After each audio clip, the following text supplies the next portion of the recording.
What seemingly insignificant event in your life had surprisingly large consequences? A seemingly simple wrong turn, a detour on a road I'd traveled 1,000 times, led me past a small, struggling animal shelter. On a whim, I stopped, and that's where I met Buster, a scruffy, one-eyed terrier mix who was scheduled to be put down the next day.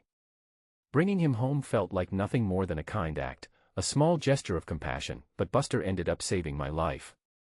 Years later, during a house fire, he woke me up, barking frantically and clawing at the bedroom door. I escaped with only minor burns, but without him, I wouldn't be here. My whole trajectory shifted because of that dog, a dog I almost didn't meet because I took a wrong turn. I remember distinctly clicking like on a Facebook post about a local amateur photography contest. I didn't think much of it, I just like supporting local artists. Turns out, the girl who took the photo saw my profile, thought I was cute, and messaged me. We started talking, discovered we had a ton in common, and now, 7 years later, we're married with 2 kids. All because of one mindless click. It's terrifying and amazing to think about how close I came to never meeting the most important person in my life. Senior year of high school, I overslept and missed my first period calculus exam. I was devastated, thinking it would ruin my chances of getting into my dream college. Instead of dwelling, I decided to use the extra time to finish a scholarship application I'd been procrastinating on. Not only did I get into the college, but I also received a full scholarship thanks to that application.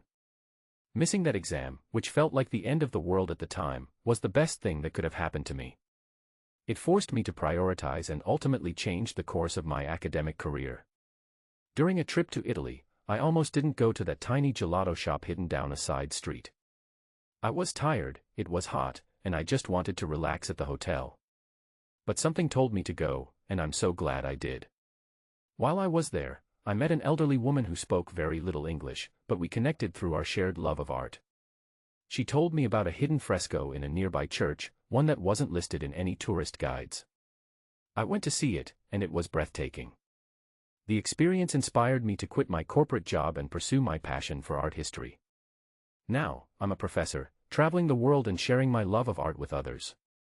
That gelato shop, that chance encounter, completely changed my life's path. Years ago, a coworker asked if I could cover his shift at the local grocery store. I was reluctant, but I agreed because he needed the money for his sick mother. While working that shift, I helped an elderly woman reach a jar of pickles from a high shelf. Turns out, that woman was the CEO of a major food company, and she was so impressed by my kindness that she offered me an internship on the spot. That internship led to a full-time job, and now, I'm a marketing director at that same company. It all started with a simple act of covering a shift, helping someone in need, and reaching for a jar of pickles. The time I had a flat tire on a deserted road changed everything completely unexpectedly. It was late at night, and I was miles from anywhere, with no cell service. A beat-up pickup truck finally came along, and the driver, a grizzled old mechanic, helped me change the tire. We got to talking, and he mentioned he was looking for an apprentice. I'd always been fascinated by engines but never considered it as a career. I took him up on the offer, and I've been working with him ever since. Now, I own my own successful auto repair shop, all because of a flat tire and a chance encounter with a kind stranger. It showed me that sometimes the worst situations can lead to the best opportunities. My seemingly innocent participation in a company potluck unveiled a whole new adventure. I almost didn't participate in my office's annual chili cook-off. I'm not a great cook, and I felt intimidated by the other entries.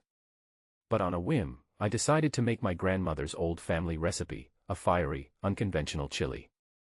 To my surprise, I won first place.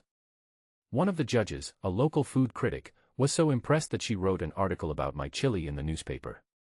The article went viral, and I started getting requests for my recipe. Now, I have my own line of gourmet chili sauces, sold in stores across the country. It all started with a potluck and a recipe I almost didn't share.